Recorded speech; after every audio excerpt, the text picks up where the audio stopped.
Well, good evening, everyone, and it is no joke. We are having a work session of the Raymore City Council on April the 1st, 2024. I've got a couple of items to cover this evening. I do believe we have to go to executive session as well. First item is the CURB program. I'll turn it over to Mr. Fearborn. Thank you, sir.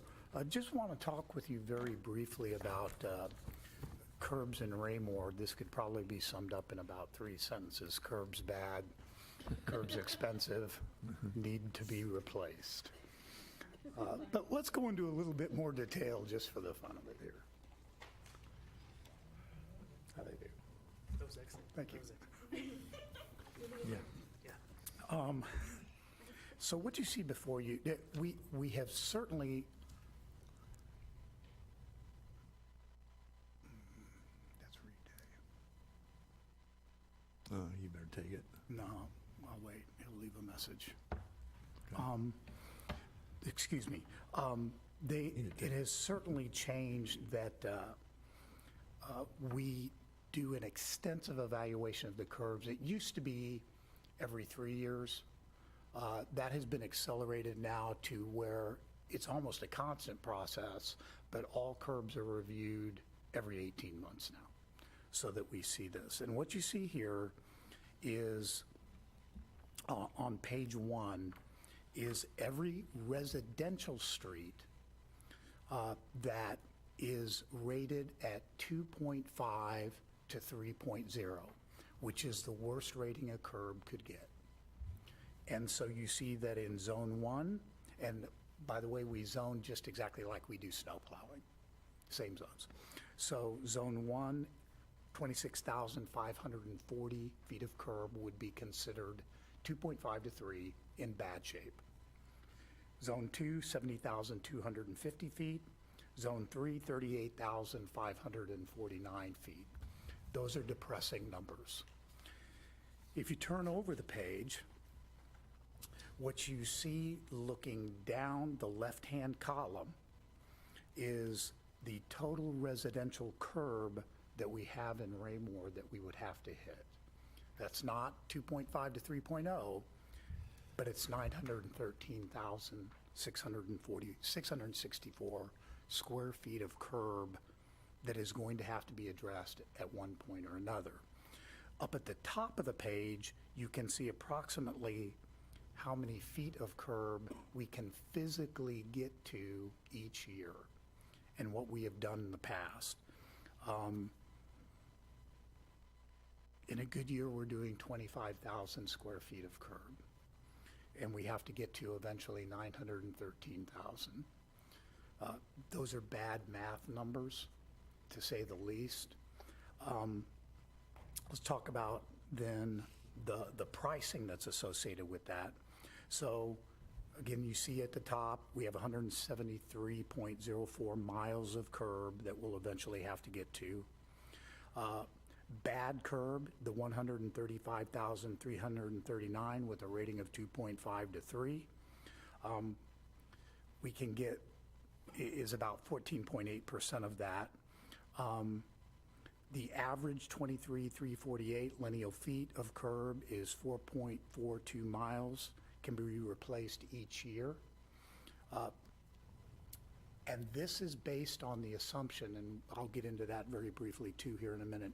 This is based on the assumption that we're spending $1 million a year on curb. Right now, we are budgeting $800,000. So the time to replace 2.5, just the bad curb that's currently rated bad, the time to replace that, if it just stayed at the existing lineal feet of bad curb, would be 5.79.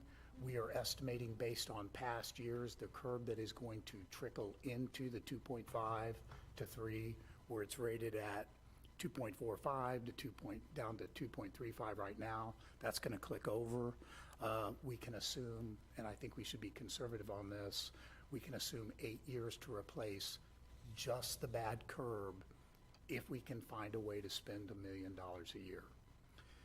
That number may go up, and here's the reason why. When we replace curb, we also have to replace the failing ADA ramps. And that program has now, by statute and law, that program is going to have to change.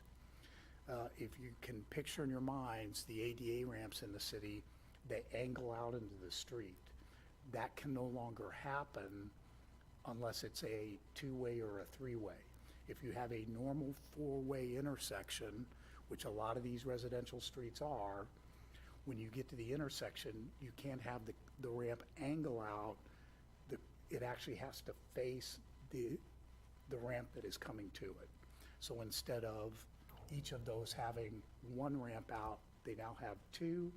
The amount of concrete that goes into that, because you're now pouring it on, doubles. So the cost of those ramps will be going from $3,000 to $6,000 per ramp. Which we'll be getting back with you on. You'll remember about 3 years ago, we had the interns inventory all the ramps in the city. We're going to be updating that inventory as well and giving you the new costs that are going to be associated with that. So these costs are going to go up significantly from what we see here and could lead to that conservative just curb 8 years, because you got to replace the ADA ramps at the exact same time. That may go closer to a decade to get just the bad curbs and ramps replaced. Any questions so far? Do we know why it seems like there's some, all of a sudden, having this issue? Like, is it having to do with how much salt we're putting down or the concrete we used? Has nothing to do with the salt we've put down, has everything to do with the concrete we used. It was the limestone that was used for decades, 2 decades and a half, was what they call the Arkansas Factor limestone. And it was a nationwide problem. You're seeing this nationwide. It's really not all of a sudden. For the council members who've been here, you've heard me harping on this since 2014, that this is a problem. It's going to be an ongoing problem. It's going to be a continuing problem. It's a problem that we are going to have to take a significant look at. Right behind here, we're going to have another 800,000 feet of curb that we're going to have to do.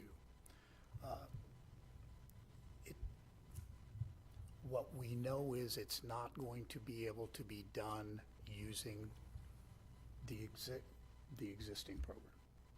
Something's going to have to give somewhere.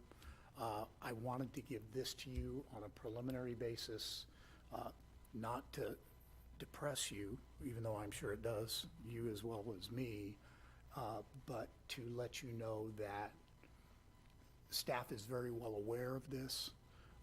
We're taking it very seriously. I have tasked staff with what's got to be done. The council took action several years ago that will keep it from happening again with the program that we use now of the modified high back curb, because people can't park on it, which is a problem. When you have it starting to crumble and then people are using it to park up on, that becomes very problematic in and of itself. It leads to more rapid deterioration, certainly. You will probably be hearing from me in late spring in preparation for next year's budget and next fiscal year on a couple of different thoughts that I am having relative to a way to possibly accelerate this and get more of it done in a more timely manner, but it may cause some pain. Just want to let you know ahead of time. Any questions that I can answer at this time? Anybody? Okay.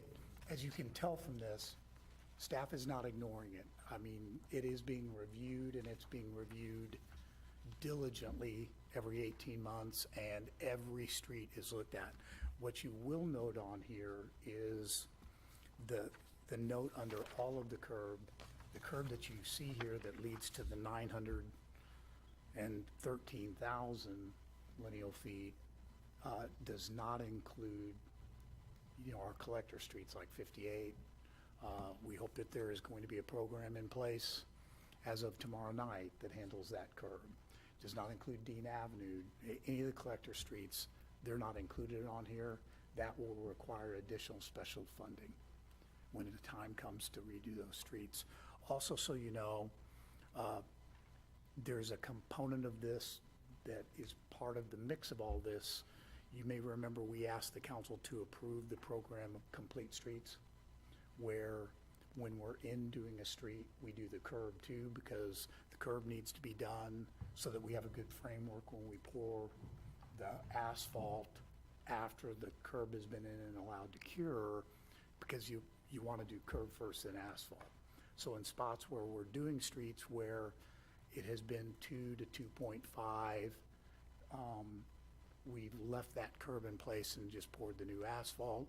In spots where we had 2.5, even if it was at driveway points, et cetera, we poured those and that cuts into the curb program so that we can then go back in and do the complete street all at once.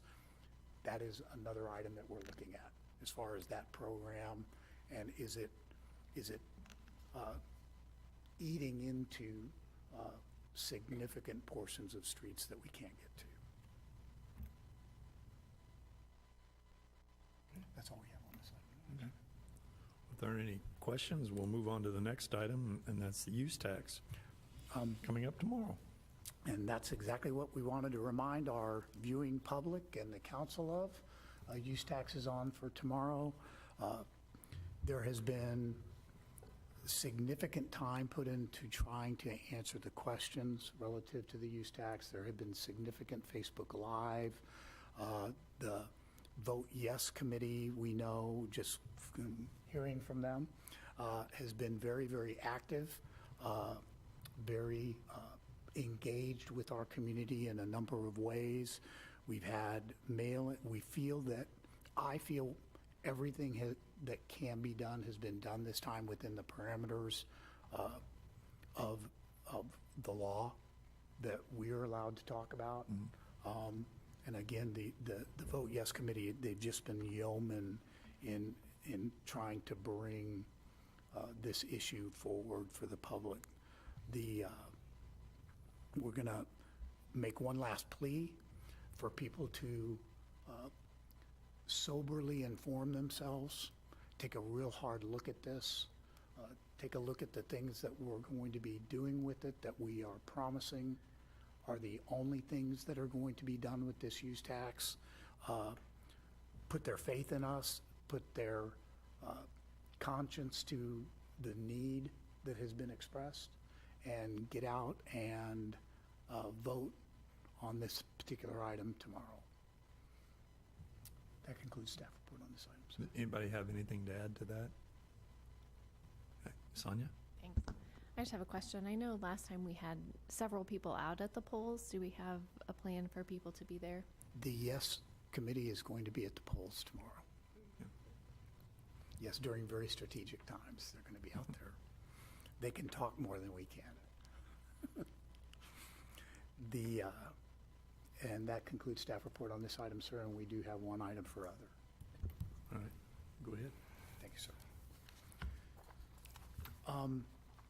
Just a reminder to the council that next week is the odd night for council meetings, where we have a regular meeting first to address special issues. We adjourn for a reception, a short reception, and then we have a special meeting to handle regular items immediately after that. The regular meeting at the beginning only has 2 items on the agenda. It is to certify the election results from tomorrow and to swear in the newly seated council members. Just wanted to remind the council on that one. Always a fun night. It is. That's all we have on that item. All right, thank you. So will we have cookies and stuff like that for Cookies and reception in water for the between? small reception. All right. Just as a reminder on tomorrow, and we'll go into more detail here in executive session, but the mayor and I have to be in Jefferson City tomorrow. So And maybe Wednesday. and possibly Wednesday. Okay. Anybody have anything else?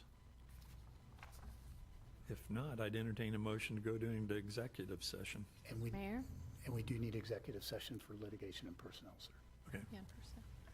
Yes. I move that we enter into executive session to discuss litigation and personnel matters. Thank you, ma'am. Is there a second? Yes, sir, I'll second. Thank you, sir. Motion's been made and seconded to move into executive session. Could I have the roll call, please? Councilmember Forster? Yes. Councilmember Barber? Yes. Councilmember Abdelgua? Yes? Councilmember Holman? Yes. Councilmember Ingert? Yes. Councilmember Burke? Yes. Councilmember Baker? Yes. Councilmember Townsend? Yes. You have a unanimous vote. Motion carries, so we'll now move into executive session. Upon completion of that, we'll be completed for this evening. Do you want to stay in here, sir? It doesn't matter. We can stay here. We just wanted to turn that off.